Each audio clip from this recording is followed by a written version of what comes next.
Good afternoon, everyone. This is Kathy Neifeld. I'm one of the partners at Agency One, and we are delighted to bring you today our featured speaker, Shawn Britt, who is the Director of Long-Term Care Initiatives and the Advanced Consulting Group for Nationwide Financial. When Shawn Britt talks, people listen, and we were delighted that Shawn agreed to join us today for this webinar on long-term care planning and how that is often overlooked by affluent clients. If anyone has worked with individuals that potentially have a long-term care event where they would file a claim, they know how important long-term care insurance is. And very often we hear about clients or advisors that are saying, my clients can self-fund and they can afford it and they don't need to have a nationwide policy. Shawn is here to tell you why there are better alternatives than self-funding. And without further ado, I am going to turn this over to Shawn Britt to explain to you how Nationwide can help you with these high net worth clients. And also she's going to mention 1035 exchanges and how these can help with planning opportunities as well. If you have a question, please type it into the Q&A or the chat, and we will address them either as they are proffered, or we will address them at the end, depending upon where Shawn Britt is in her presentation. So Shawn, we are privileged and honored, and without further ado, I'm going to turn it over to you. Thanks. Thank you, Kathy. Thank you, everyone from Agency One, and thank all of the audience today for joining us. Let's get this back up here.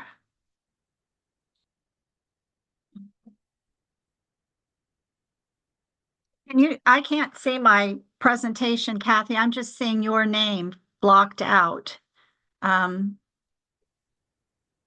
I can see the cover page of your presentation, Smart Money Strategies. I can't. All I see is, I just see your face on the whole screen. Lisa, maybe Lisa can help should you. I stop sharing and start again? Let me just stop share and then start again. See if that does the trick. Okay, that worked. Can you all see it now? I can still see your screen. Okay, we're good then. I think we're going to, can you see it move, the slides move? I have, no, there you go. Important things you should know. Yeah. Okay, we're back in order. Okay, great. Perfect. Well, we're going to get started, everybody. And we have a lot to talk about. You can see here on our agenda. I'm not going to read through it, but I do want you to know that the case studies that I'm going to talk about today are not made up case studies. I know you see a lot of presentations and you see case studies and everybody knows they're made up. These are not made up. These are actual cases that I worked on. I may have changed a few minor details just for confidentiality's sake, but they are all true cases. So there is a big misconception out there that the highly affluent and high net worth can self-fund. And, you know, it's thought of that long-term care coverage is just for the middle market, but it isn't. Now, it's funny. I hear stories where clients go to their financial professional and they want to buy long-term care, and their financial professional will say, well, you can self-fund. You don't need to do that. Or sometimes their FA is like, okay, let's go ahead and get one started. But then the client wants the attorney to review the contract. And next thing you know, the attorney or the CPA has killed the sale. When they say, why are you doing this? You have all this money. You don't need a policy. And then I've even had stories where clients where clients are approached by the FA and they declare that they can self-insure. So it goes both directions. But being able to self-fund does not make it a good idea. And there's a lot of reasons for the high net to have long-term care coverage. They're not the same reasons for the middle market, but they are just as valid of reasons, you know, and that's what we're going to go over today. Now, having a long-term care discussion with a highly affluent or high net worth client, it's not about being able to afford long-term care. That's, the first thing you want to do is agree, yeah, I know you can afford to pay for long-term care. That's not what we're talking about here. What you're looking for with this client is a pain point. Now, what I mean by a pain point is going to be a problem, a concern, a cause, especially if there's some type of an emotional tie to it, that can be solved or protected with money that will not be spent on long-term care. Because when they spend, remember, when the high net worth self funds, they're spending dollar for dollar on long-term care. So what can we do to protect dollars from being spent dollar for dollar on long-term care so they can protect that cause, that concern, that problem that costs money? So I call that the financial pain point. And once you find that financial pain point, you now justify the need for long-term care coverage. Now, first of all, we got to do a little level set, and you're going to want to do that with your high net worth client too. You got to level set them on the true cost of their care. So first of all, they don't depend on their children. High net worth clients have kids with high paying jobs. They're highly educated. They have doctorates. They're not just have doctorates, they are doctors. They're doctors, attorneys, C-suite executives. These are not people who quit their jobs and come home to take care of mom. It just isn't. The other thing that's unique to the high net worth is they're much more likely to want to receive 24/7 care at home, no matter what it costs. And that's where some of my case studies come from. People who were doing that and realized that having no long-term care coverage was a bad idea. Now, the average cost of 24/7 care in the US is $260,000. Now, of course, that incorporates the entire country from the lowest cost states to the highest cost states. In wealthier areas, your average is going to run more like $350,000 to $400,000 a year. Now, there are some people who will go to a top-end facility. They don't go to the facility that you and I are going to go to. They go to very high-end, especially if they're living in places like California and New York, large cities, Philadelphia, etc., that have top-end luxury facilities. These are places that you're not just going there to receive care. They have, on-site spas. They walk your dog. They will even go Christmas shopping for you and wrap the gifts. They actually have high-end restaurants inside those facilities that you can eat. These are not where we stay. And these facilities, run upwards of $35,000 a month, which is going to run you $400,000 or more a year. This is what we're looking at with your high net worth clients. Now, if you look at a claim that's going to last 3 years, just 3, we're over $1 million. And if you look at what would happen 15 or 20 years from now we're at around $2 million. And if they're part of a couple and they both need care, now we're upwards of $4 million. Now, that's a lot of money. Even for wealthy people, spending $2 or $4 million is a lot of money. So once you educate your client on how much their care could potentially cost, self-insuring starts losing appeal. I mean, that amount of money is not chicken feed to those folks. So what we're really wanting to educate them on and bring to the surface is how could those same dollars have been put to better use if they had just used cost-effective insurance to pay for their long-term care needs. So those above costs, that what we just talked about, that's kind of setting the baseline for the discussion. Now, whether you bring it in the beginning, in the middle, or the end, you know your client, you know how they like to be, how you discuss things with them. You decide that. Give you the information that you need to have this discussion. So what are some of the pain points? And so we're going to have our case studies today are going to go over some pain points that I have personally worked on cases. And that would be preserving charitable gifting, providing needed liquidity, ensuring the portfolio, gifting long-term care coverage to family members, and tightening an estate plan. And on top of that, being able to donate to the charity now, not from the estate at death. So your clients may also have their own pain points to consider.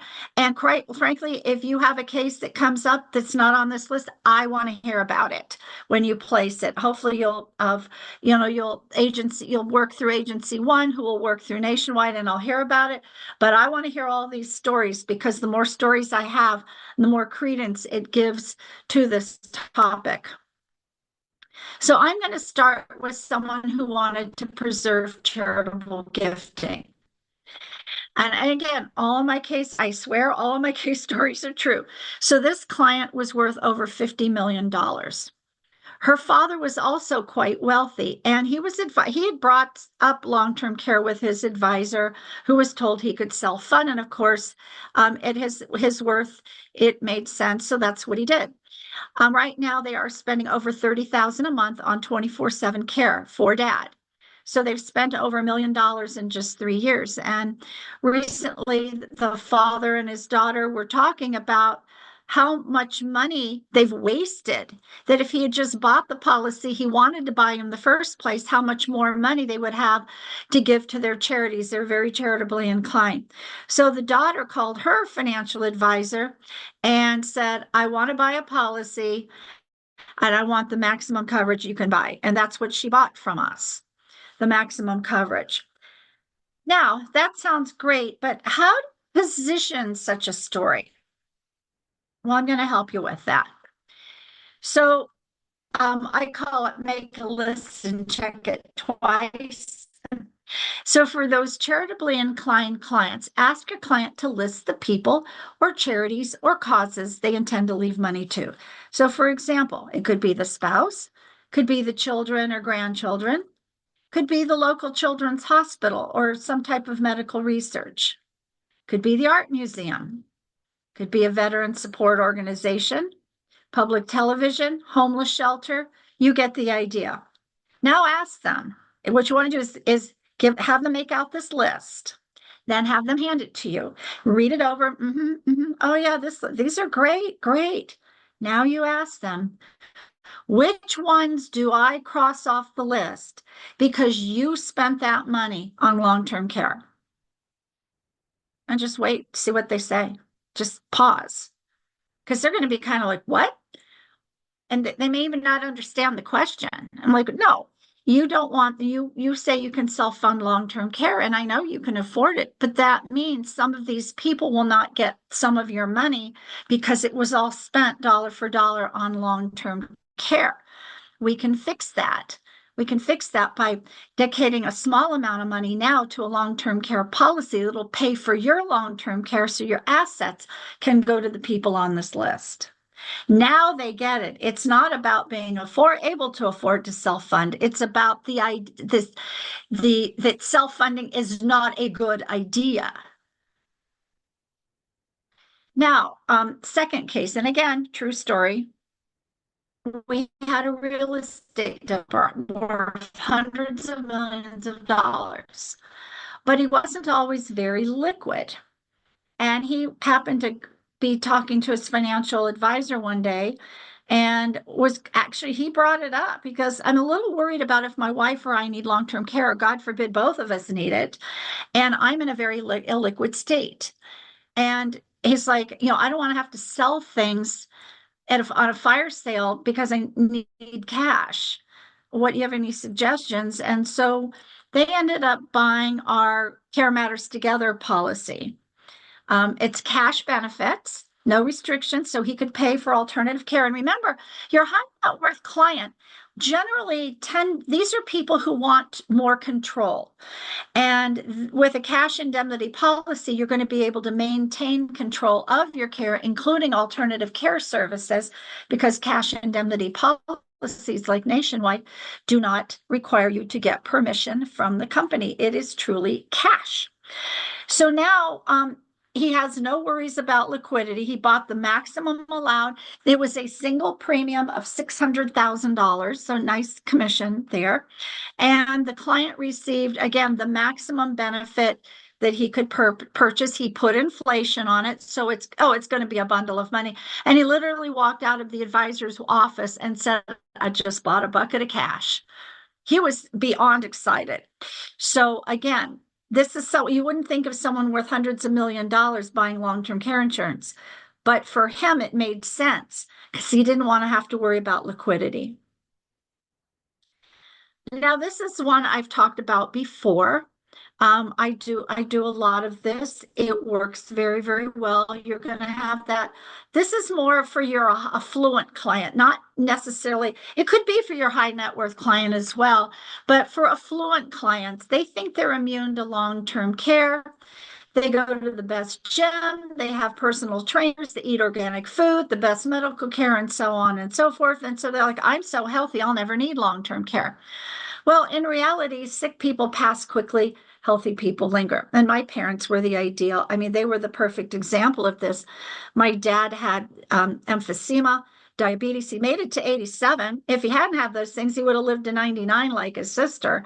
But he was sharp as a tack to his dying breath. Whereas my mother was on one medication at age 80, which was a baby aspirin for a little jingle in her heart. But she was starting to have onset of dementia. And she did not die after 2 days in the hospital like my father did. It took several years for her to pass away, for the dementia to basically wear her organs down because she was so healthy. So I mean, this is classic. And the healthier you are, the longer you'll live. We know the longer you live, the more likely you'll need long-term care. So these are the people who are more likely to need it, not less likely to need it. Now, I'm gonna ask if I was in the audience and had you in person, I would go off topic for a second and say, what's one of the top reasons your clients call you? Well, we all know what the answer is. When the market's down, they're all calling you. My husband was a financial advisor, and every time the market went down, the phone was ringing, ringing, ringing, and he'd have to assure them everything was okay. Clients want to see their portfolio go up, not down. And long-term care coverage helps ensure the portfolio from being needed for care if the market is up or down. So if the market is down, a large withdrawal to start paying for care is going to result in a double loss. You're not only going to not be able to build back the money that they took out, you can't build it forward either. So when you have pre-leveraged funds off to the side, not tied to the market through a long-term care policy, the portfolio stays intact. It can either recover, or if the market is soaring, it can just take advantage of all the growth because you haven't taken any money out of it. So talk to this type of client with more of an investment model. We're not insuring the person, we're insuring the portfolio. So to give you an example, you want to use small numbers. Just say, we're going to use small numbers to keep this easy. You can even draw this down the middle of a yellow page. So it's like Mrs. Smith, you want to self-insure, and I know you can afford to, but let's walk through that. So you're going to dedicate $100,000 to pay for long-term care, and you're going to invest it conservatively. And remember, we're using small numbers here. If you ever need long-term care, you'll pay for your care with that $100,000 plus the small gain you have. It's cash, so it's easy to use and it's totally flexible, and you'll be happy about that. But the problem is, when that money runs out, we're back to the original problem of having to use your income and assets to pay for additional long-term care bills.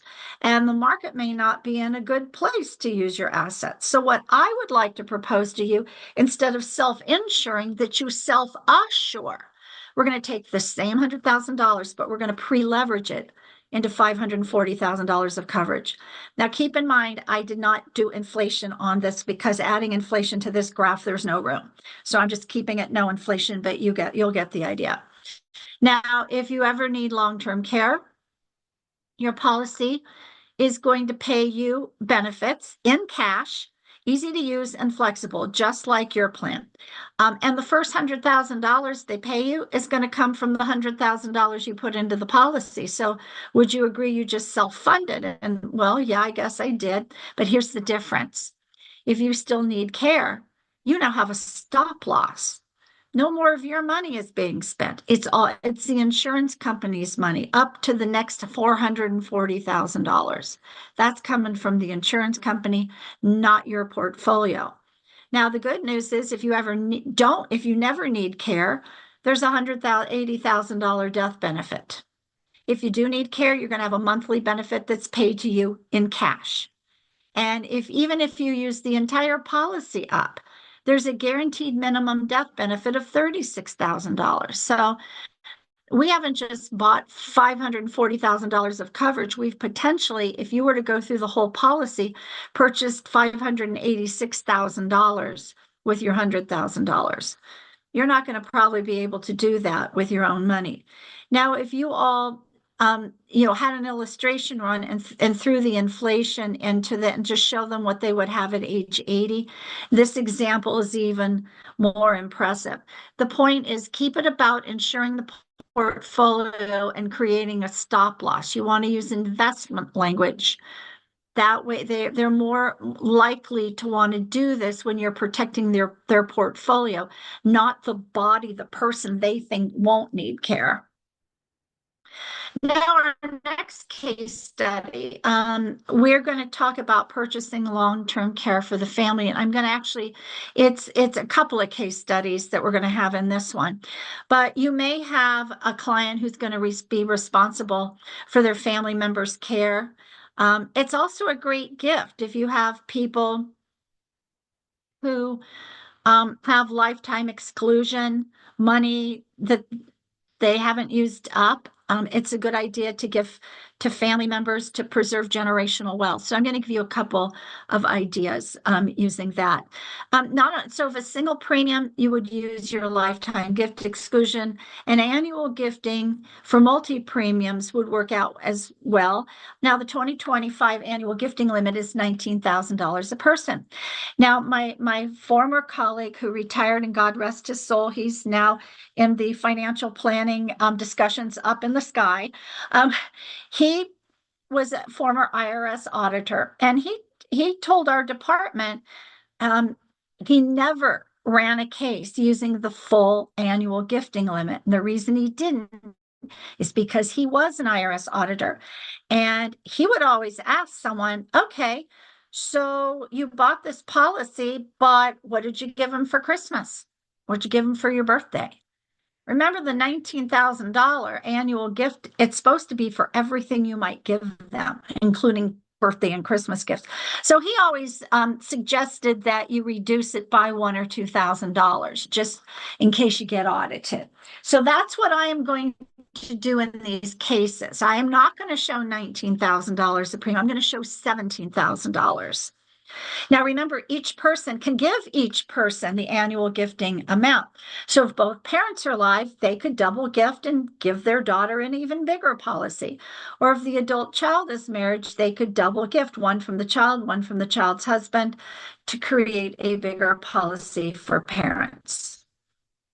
So I'm going to start with the parents gifting to the adult children. Now, the purpose of this, these are wealthy, relatively wealthy people.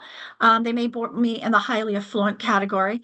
But the point is they want to help sustain and pass down generational wealth, making sure their grandchildren are also inherit wealth.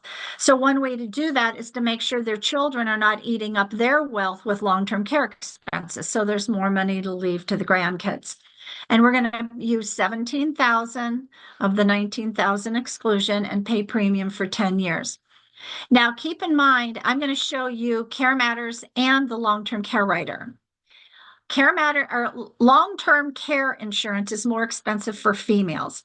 Life insurance is more expensive for males, and thus that's where you're going to see the discrepancy on these numbers. So the ones in the boxes is using Care Matters, 6-year benefit, 3% compound inflation. And then our 45-year-old female who's married, her day one benefit is going to be $716,000 with a monthly benefit of nearly $10,000. At age 80, her benefit pool has grown to over almost $2.2 million with a monthly benefit of $28,000 a month cash. Now, her brother, who is 47, he's actually going to do better because he is a male and this is long-term care. So his death benefit will be $272,000. His day one benefit, $816,000, over $11,000 a month. And at age 80, he'll have $2.3 million of coverage and $30,000 a month. Now, what if these children could use more life insurance? Well, then we could do, because at their age, maybe they do. So what we could do instead of Care Matters, we could do a long-term care rider on life insurance. So for her, she would get a death benefit of $1.2 million or $24,000 a month at 2% for 50 months, so a little more than 4 years. It looks like I have an extra zero at the end. Sorry about that. It's $24,190. For the son, now remember, life insurance is more expensive on males, so his death benefit will be a little over $1 million with over $20,000 a month for 50 months. So either one of these gifts would be beneficial in preserving wealth for their children to leave to the grandchildren. So they're nice gifts. Now, one of the things we come across a lot is adult children purchasing on parents.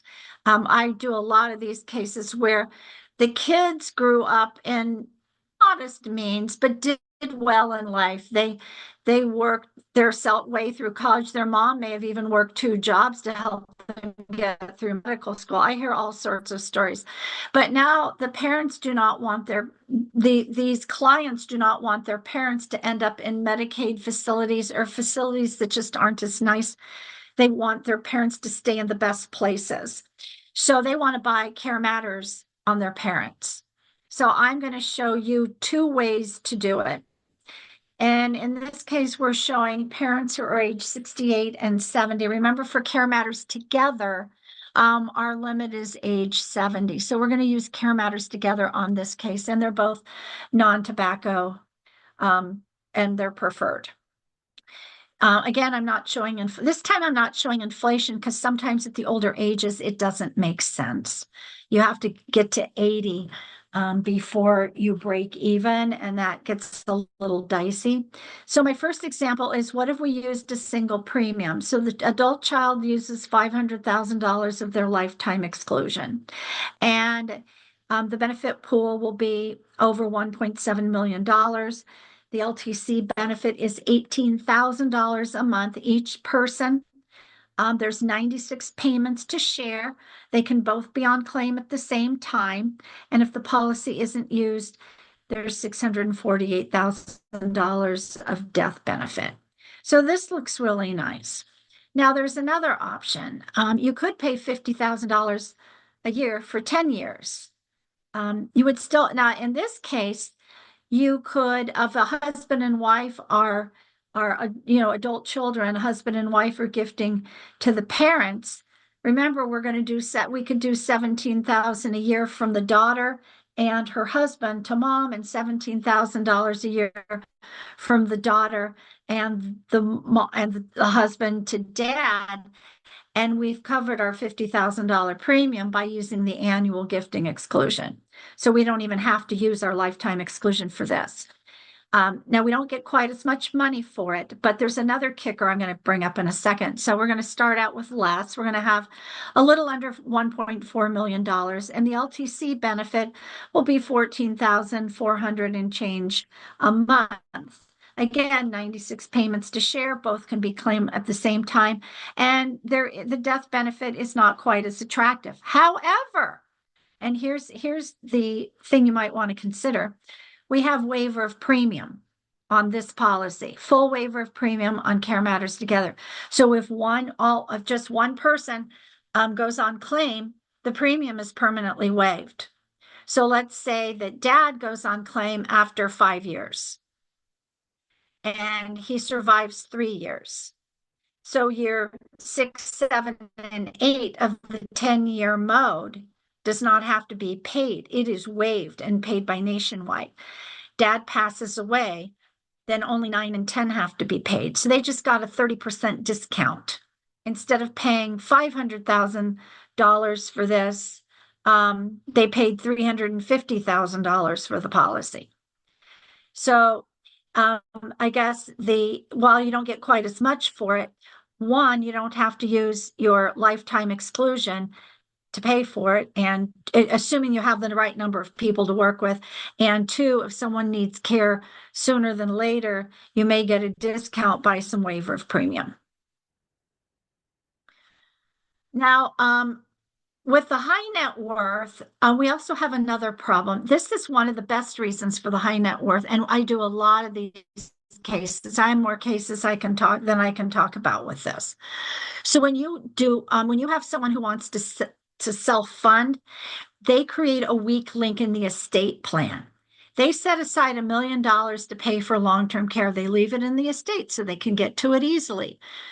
The problem is if they don't need long-term care, they're subject to up to 40% taxation, which means $400,000 is going to the government just because they decided to self-fund long-term care and they didn't need it. So what we want to do is tighten up the estate plan.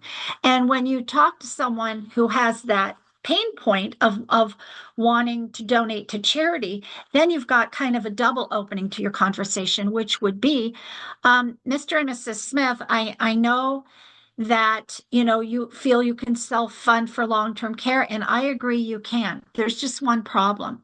That creates a weak link in your estate plan. If you do that and you don't need long-term care, 400 grand is going to go to the government, which is what you hired me and your attorney to avoid.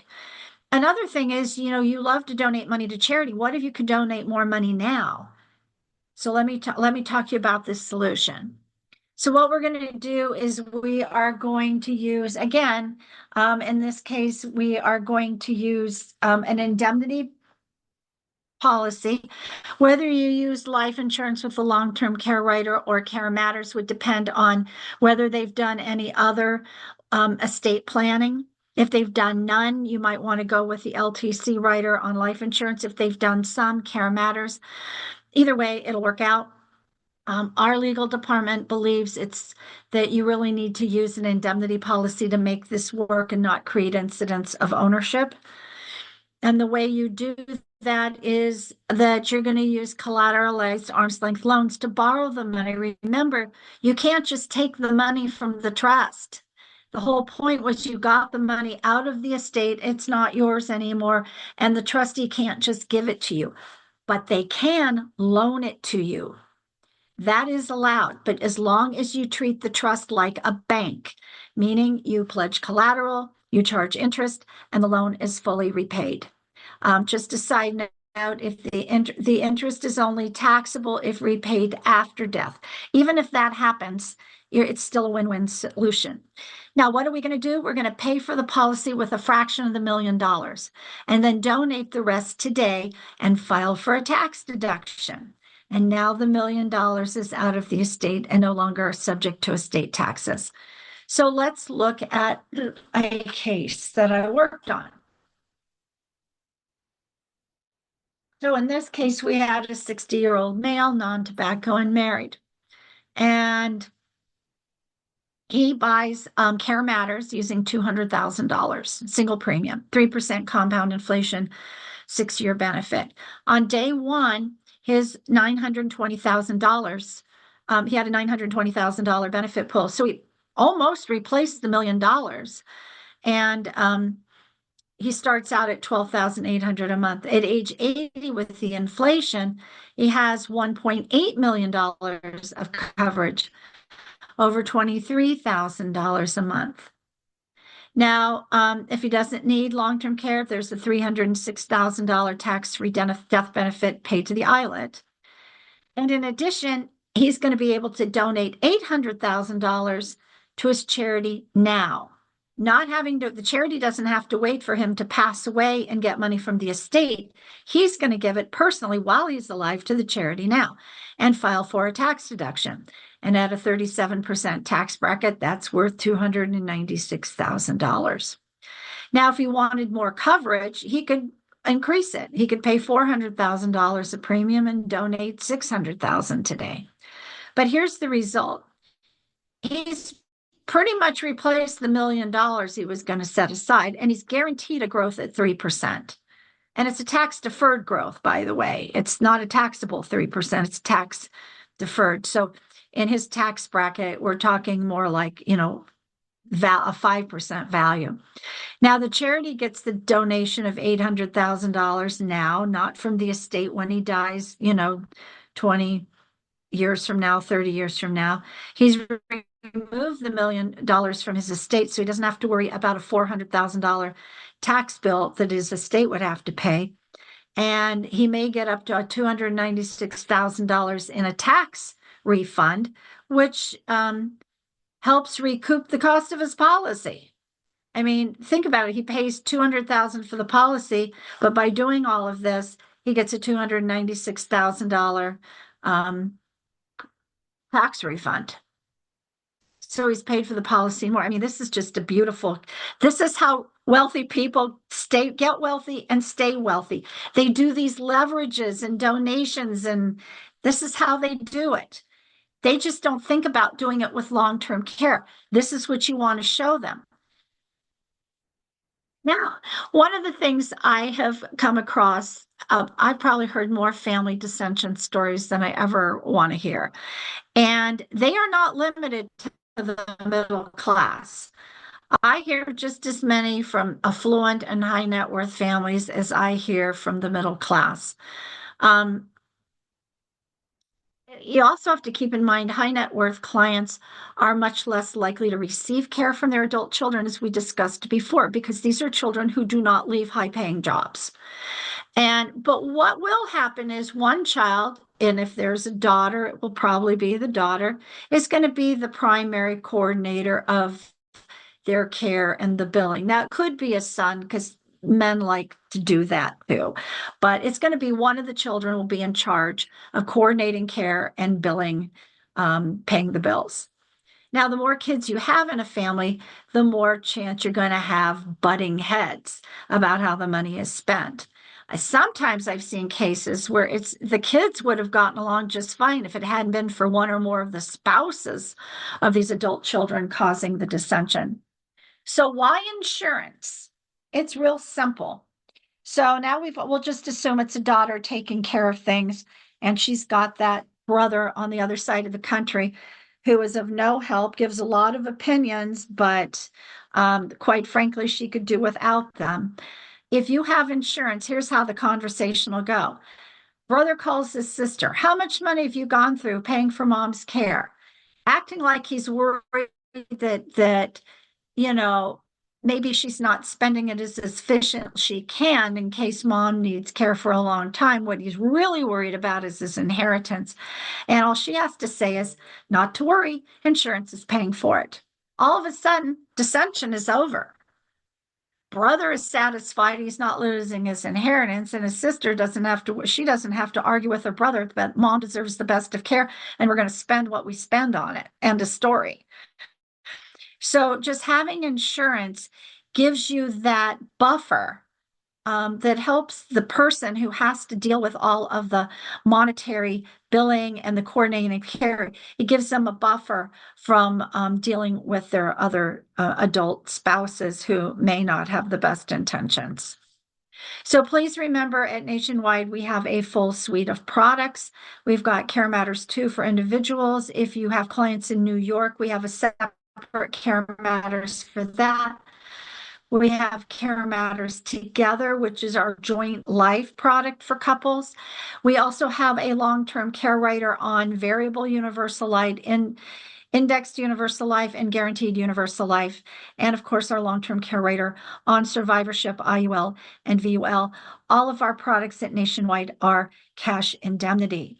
So I just want you to remember our final thoughts, and then I'm going to quickly show you how an internally split 1035 exchange can help you find money to do some of these things. We think of long-term care as a safety net for the middle market, but it's more than that. High net worth people build their wealth by making good win-win decisions. They leverage assets. There's no reason to stop now. Just because it's long-term care doesn't mean we don't keep doing what we've always done with the high net worth clients. You want to find that pain point, that thing that eats up money, dollar for dollar, that would otherwise go to families, charities, causes, whether it's protecting liquidity, buffering family dissension, whatever that is. I guarantee you, every high net worth client has a pain point. You just have to find it.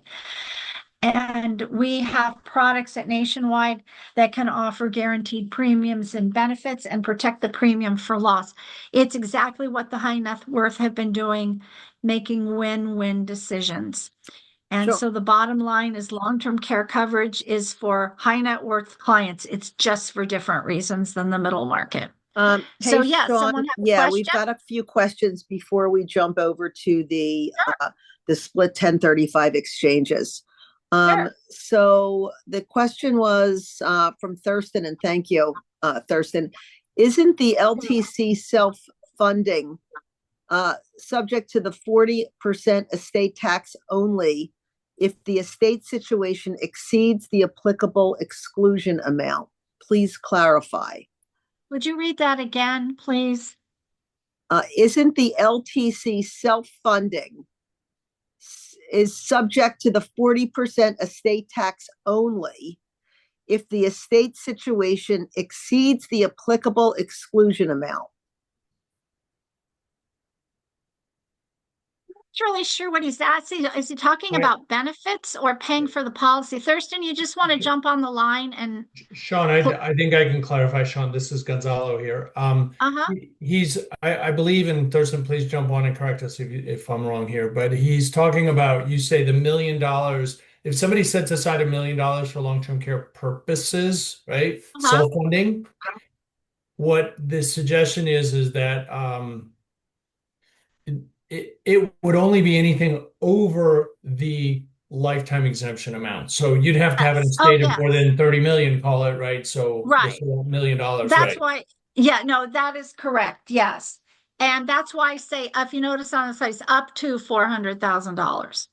So again, this is a high net, this is not affluent who do not have estate tax liabilities. This is very high net worth people who may still have enough money. They may be worth 100 million, but there's still money in their estate that would be estate taxed.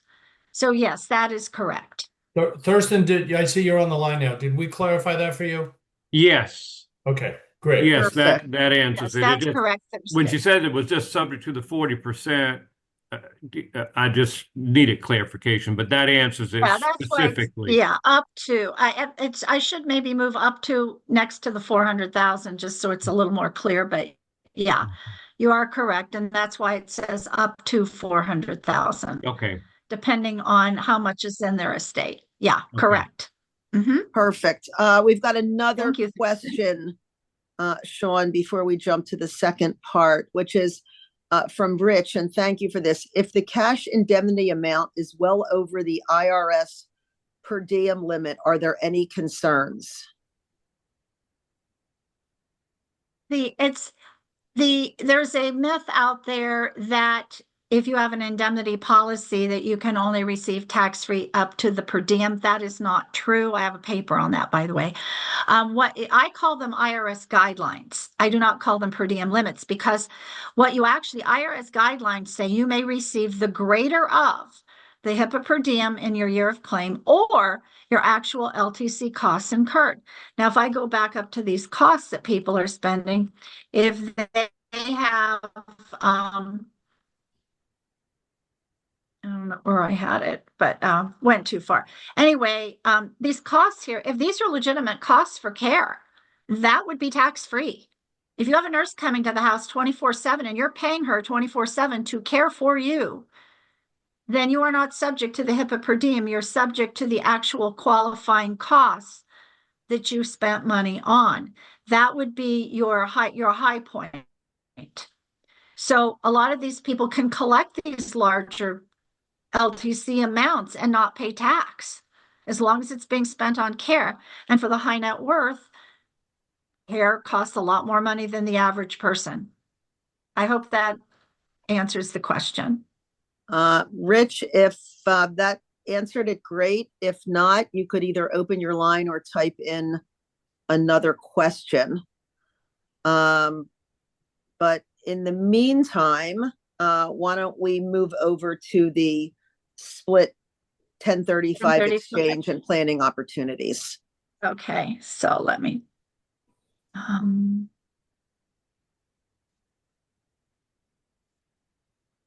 you see my screen? It's spinning. There we go. Yes. Okay. Okay, and I am going to shoot straight to the examples here because I know we're getting low on time here. So one of the things we run into with clients, especially clients that have a little more money, is they may have several life insurance policies that may have a lot of cash value in them. They may have one with a lot of cash value. They may have several with a cash value. I'm going to show you a few examples here. But we've got people who are, I get questions all the time about someone who wants to partially 1035 exchange life insurance into something more useful to them. You cannot do that. The partial 1035 rules that you read about apply to annuities. The IRS has never given any guidelines on partial 1035s of life insurance. So what we do at Nationwide is what we call an internally split 1035 exchange. Now, what's important is to understand the difference between a partial 1035 exchange and an internally split. So hopefully this graph pretty much shows it. A partial 1035 is where you move some of the money from company A to company B. And again, there's nothing that the IRS has never told us we're allowed to do that. But what we can do is move all the money from company A to company B. A 1035 exchange is considered company to company. There's product rules that apply, but the exchange is company to company. So once the company has the money, then the company can split it. Now they're going to split it into what the needs are. The cost basis and gain will be pro rata split, and no boot transaction will occur. And then we can do what the client needs. Now I'm going to show you a couple of examples of that. So our first example, and these are all cases that I've worked on too, by the way, I didn't make any of this up either. So we've got company A is sending their money over. It's all coming over to Nationwide. And we've got the policy was owned by the male, and he wants to use the cash value of his policy to buy long-term care for himself and his spouse. So the money comes over to company B, which is Nationwide, and we're going to do a direct split of this money. The first portion will go directly into Care Matters for him because he's going life to life with insured and owner the same. Now, for his wife, we've got to get a little more creative. So the rest of his 1035 exchange is going to be used to purchase a SPIA, where he is the annuitant and the owner. And it's going to be a 10-year term certain annual income. Now, once the income comes out of that SPIA, it's new money. And that new money will be used as a 10-pay linked benefit Care Matters for his spouse. So we have now created new money from the SPIA that allows us to use that exchange. Even though it was his exchange, we created a sort of a side road into making a proper 1035 exchanges that would allow him to use some of his cash value to buy her a policy. Now, I also had a case where he had it was a male client. He had 3 policies. He needed some life insurance, not as much as he had, but none of these single policies were And none of it was working out for him. So he moved all 3 policies over to Nationwide. He used some of it to buy a linked benefit policy. The insurance that came with it was enough. But if he didn't, for a few more years, he didn't need life insurance for much longer, but it would cover what he needed for the next few years and then give him the long-term care he needed. What he did want, though, was some more guaranteed income. So he put the rest of it in a deferred annuity. Now, remember, you can go from life to life and life to annuity. You can't go annuity to life, however. So this worked out. We didn't have to take any side routes because he could go to life to buy his Care Matters policy, and he could go life to annuity to buy his deferred annuity with the guaranteed income rider on it.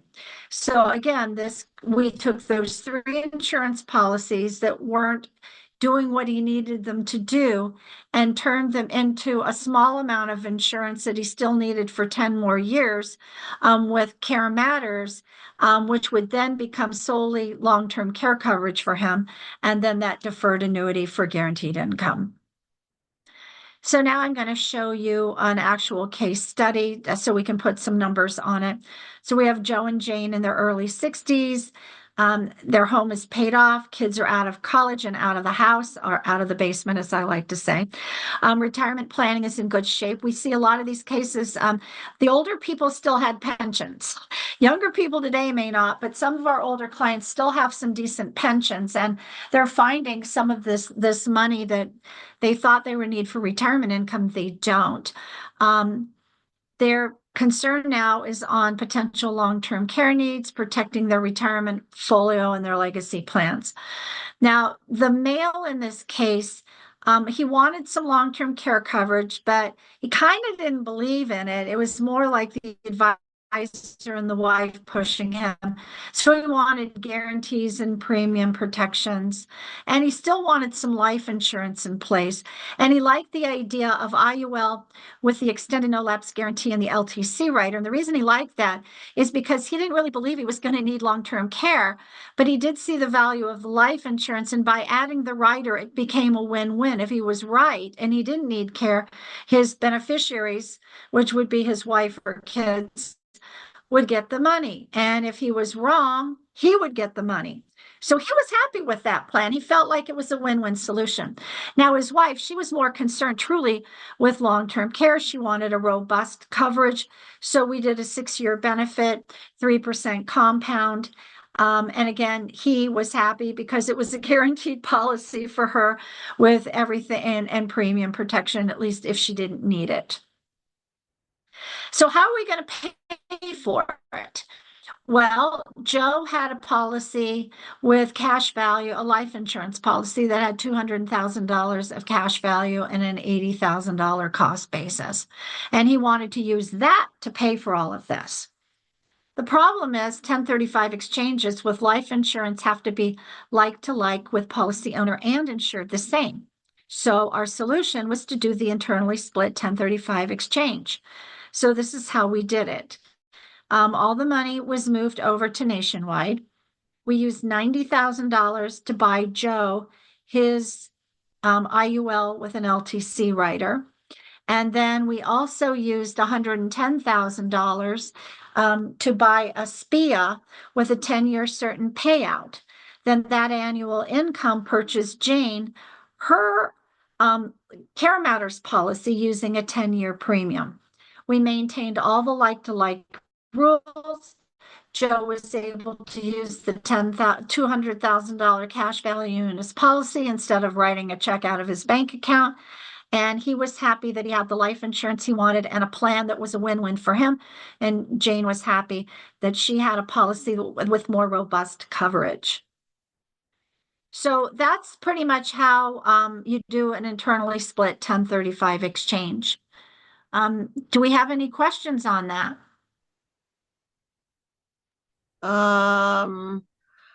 Yeah, we have 2 questions, one from the previous part of the presentation and one for this. So let's deal with this one now. And thank you, Garrett. For the split 1035, would a portion of the income from the SPIA now introduce taxes from the interest? Yes. Yes. So remember the SPIA, it's still going to be taxed as an annuity, but when if Joe were to if he were to first of what I skipped over because of time value is we've get people who want to think that they can withdraw basis to pay for their spouse's policy and then 1035 the gain to pay for theirs to avoid taxes. That's considered a boot transaction.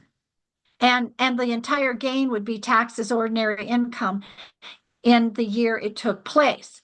So we can't avoid taxation, but we can minimize it by we're spreading it out over 10 years. And because it's in a SPIA, it will get the exclusion ratio. So you're not going to even pay, it's not going to be all gain first. It's going to be an exclusion ratio. So we can't eliminate taxes entirely with the SPIA, but we can minimize them greatly versus other options that someone might do. Again, I didn't go over all of that because for time purposes, but thank you for asking. That gave me a chance to bring it up. And then thank you, Shawn. And we had a question from the first portion of the presentation, which was about the per diem limit. And the follow-up question was, so to clarify, and the question is, any amount received above the per diem limit per IRS guidelines would still be taxable if you aren't able to tie the received benefit to a qualified care cost. That is correct. So just to give you two monetary examples, the IRS limit this year is $12,300 a month. So let's say you spend let's say your benefit is $12,000 a month, and you're spending $8,000 on your care. All $12,000 is still tax-free because you get the greater of the HIPAA per diem or actual costs incurred. In this case, you'd get to keep the whole $12,000 tax-free, even though you were only spending $8,000. But once your benefits exceed whatever that HIPAA limitation is, then that's when you have to have receipts to justify your expenses. So we'll change the scenario here that the benefit is $20,000 a month. We'll say, it's several years later, the HIPAA per diem is $15,000 a month. You have to have receipts for the entire $20,000 to not pay tax on it. If you don't have receipts let's say you had receipts for $18,000, then $18,000 would be tax-free, $2,000 would be taxable. Depending on the product you have, you could take less. We allow you to take less. You really don't want to take less with Care Matters because that second bucket of money only pays if you live. And most people will, especially the most popular policy we sell is the 6-year benefit. Most people won't go all 6 years. We suggest, I always say 100% or 70% of something is better than 100% of nothing. But the point is, if you had that situation, you would have only owed tax on $2,000. If your bills were $18,000 when the HIPAA was $15,000 and you collected $20,000, you're only taxed on the $2,000 you couldn't justify. But high net worth people are going to be justifying high expenses because they're going to be as I said, up to 24/7 care. So it shouldn't be a problem with a lot of the clients. Terrific. Very good questions. Thank you. Yeah. Thank you, Shawn. We are at the almost at the top of the 1 o'clock hour. So if anybody has any additional questions, please type them in the chat or the Q&A now. Rich has requested that you make available, Shawn, the white paper that you mentioned, that you authored about cash indemnity over the IRS limits. And it's called about myth busting. It busts a lot of myths that are perpetrated out there about indemnity style policies. We'll make sure you get that. Terrific. Shawn, this was great. I can't tell you how many times I'm speaking with an advisor and we're talking about long-term care, and the comment is made that the clients are going to self-fund because they have so much money that they don't think that they need it. This webinar has been recorded. It will be posted on the website, if not by the end of the week, then the beginning of next week. And the presentation materials are also available. So I encourage you to share this presentation with your people in your office and other colleagues that could benefit from Shawn's insight and knowledge. Thank you for the time that you gave us today. And I'd like to also thank William Sloan, who is our external at Nationwide, and he gets done. If we ever have an issue, William is the person that we go to, and he directly solves whatever issues we may have. So if you have any questions, comments, or concerns, or would like to follow up with anyone from Agency One directly with Shawn for additional questions or opportunities, please reach out to myself or Gonzalo or Ed Stark or anybody on the underwriting team. We are here to help you. And with that, I am going to turn this over to Lisa Mitchell, who has some important announcements about some upcoming webinars that Agency One will be hosting in the next few weeks. Lisa, if you could take over, that would be great. Can everybody hear me? Hi, thanks everybody for attending. We've got one more webinar this week on Thursday. We hope you guys can register for and attend. It's called Unlocking Everyday Efficiency, How to Use AI for Marketing, Communication, and More. Rick Buteau is the speaker. He was at our annual meeting, so if you were there, you know that he's got a tremendous amount of knowledge on artificial intelligence and has a lot to share on this Thursday's webinar. So we'll be sending out another reminder about this webinar, so if you haven't registered, we hope you will, and we look forward to seeing you. Thanks a lot, Kath. Thanks a lot. Thank you, Lisa. Shawn, again, on behalf of Agency One, thank you for your time, your insight, your knowledge, your wisdom, and for sharing all of that with us and our advisors. I hope that everybody has a great week. If Agency One can be helpful, please reach out to myself or Gonzalo or Dennis Bartos or your case manager. Thank you, everyone, and have a great day. Bye. Thank you. Bye.